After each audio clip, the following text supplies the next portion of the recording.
আসসালামু আলাইকুম বন্ধুরা, এই ভিডিওতে দেখানো হবে কিভাবে একটি সিম্পল গ্রামের দৃশ্য অল্প সময়ের মধ্যে আঁকা যায়।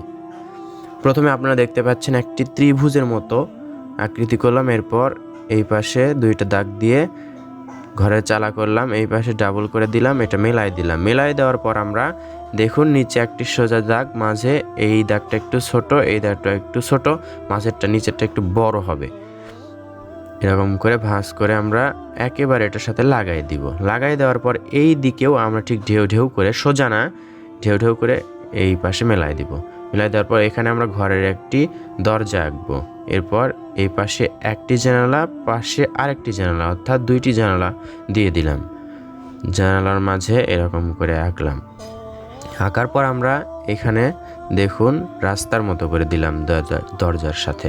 এখানে আমরা একটা ঘাস আঁকবো, এই পাশেও একই রকম করেই আমরা পেন্সিল দিয়ে ঘাস আঁকবো। ঘাস আঁকার পর আমরা এখানে দেখুন বেড়া, বাঁশের বেড়া আঁকবো। এইখানে যাকে গ্রামের ভাষায় বলা হয় ঘিরা, এইখানে এইভাবে সুন্দর করে আঁকাই দিব। এখানে ডাবল করে দিব, আরেকটা নিচে যদি দেই তাহলে দেখতে সুন্দর লাগবে বা ভালো হবে।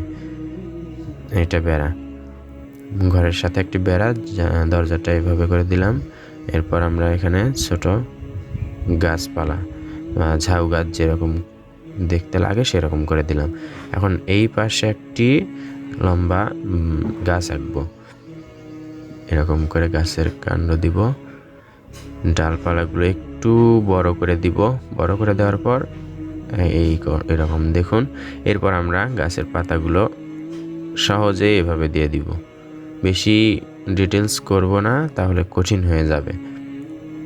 এখানে একটি শুকনো গাছ আঁকবো।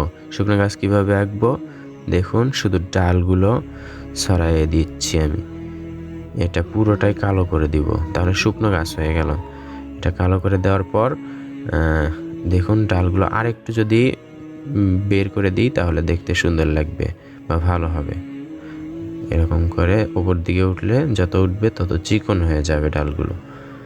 এরপর আমরা এই পাশে ঝাউ গাছ বা ছোট ছোট গাছ, মানে যেরকম দেখা যায় সেরকম আঁকবো, এরকম। এরপর দেখুন দূরের যে এটা আছে সেটা সোজা করে আঁকবো, চালার একটু নিচে দিয়ে সোজা। এরপর আমরা এই দূরের হচ্ছে পাহাড়, এরকম করে দিব একটা, এরপর আর একটি পাহাড় করে দিব। পাহাড় আঁকার পর এইদিকে ছোট্ট যে আগে যেরকম করে দিয়েছি সেরকম করে ঝাউ গাছের মতো করব। দূরের গাছ দেখতে এরকম লাগে, যাতে কোনো ডালপালা নেই। এখানে আবার আমরা মেঘ আঁকবো, মেঘ, সাদা মেঘ এরকম। এই পাশে একটু ফাঁকা লাগে, এই জন্য আমরা এই পাশেও মেঘ আঁকায় দিলাম। এরপর এই মেঘের উপরে আরেকটি মেঘ, দেখতে অনেকটাই সুন্দর লাগছে। সহজ কৌশলে অল্প সময়ের মধ্যে আমরা আঁকলাম একটি দৃশ্যতে রং ছাড়া আপনারা চাইলে রং করে নিতে পারেন।